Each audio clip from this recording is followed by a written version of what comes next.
Magandang umaga po sa ating lahat mga kapatid. Magandang umaga, Father Big. Araw ng Miyerkules sa ika-4 na linggo ng muling pagkabuhay. 3 punto mula sa ating mga pagbasa. Una, mula sa unang pagbasa hango sa gawa ng mga apostol. Dito, ipinapaalaala sa atin ang mahalagang gawain ng mga unang Kristiyano noon. Sila'y nagsasama-sama sa pananalangin at sa kanilang pagsasama-sama, kasama doon ang pagsasakripisyo. Kaya dito sa ginagawa nilang ito, tayo ay pinapaalalahanan. Araw-araw, nagsasama-sama tayo sa pananalangin sa banal na Eucharistia.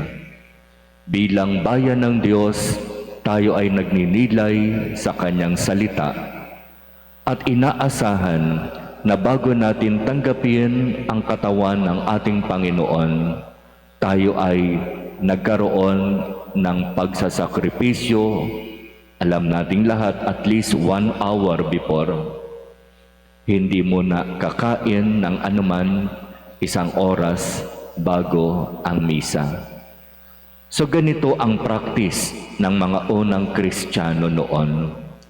Ganito ang kanilang ginagawa at dahil doon ang Espiritu ay nananahan sa kanila. Kaya nga diba sa kanilang pagsasama-sama sa biyaya ng Espiritu, sila ay sinabihan, ibukod ninyo sina Bernabe at Saulo, sapagkat meron akong plano sa kanila. Kaya ganito kaimportante ang pagsasama-sama sa pananalangin, ang pagsasakripisyo. Pangalawang punto mula sa ating ebanghelyo, sinasabi ng ating Panginoon na parito ako bilang liwanag, ilaw na magbibigay tanglaw sa mga nasa kadiliman upang sa pagkakita nila sa liwanag, maakit sila sa liwanag at lumayo sa kadiliman.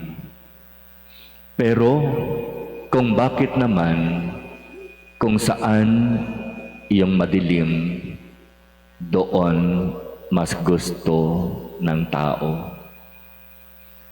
Kung bakit naman, yung sa kadiliman, nandoroon ang lahat ng kasamaan, mas iyon ang pinipili ng tao.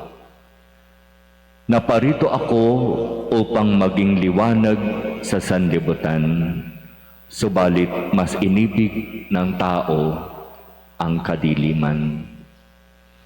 Mga kapatid, kapag hindi natin ito uunawaing mabuti at kapag hindi natin ito isasabuhay, iyon ang magiging simula ng ating kapahamakan. Sapagkat si Jesus ang liwanag, ang dyablo ang kadiliman. Tayo'y mga inampong anak ng Diyos, anak ng liwanag, kaya dapat mamuhay sa kaliwanagan.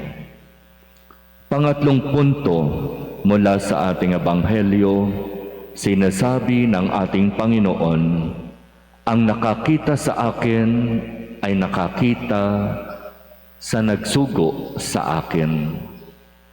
Ang sumusunod sa akin ay sumusunod sa nagsugo sa akin.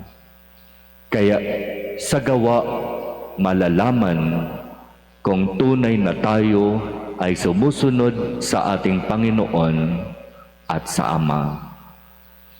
Kaya mga kapatid, ipakita natin sa gawa kung tunay nga na tayo'y mga anak ng liwanag.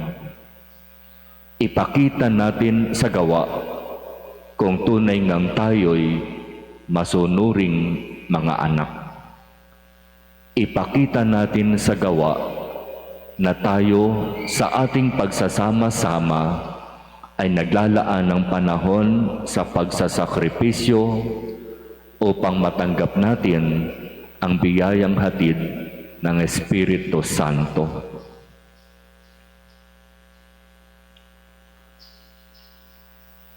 Amen.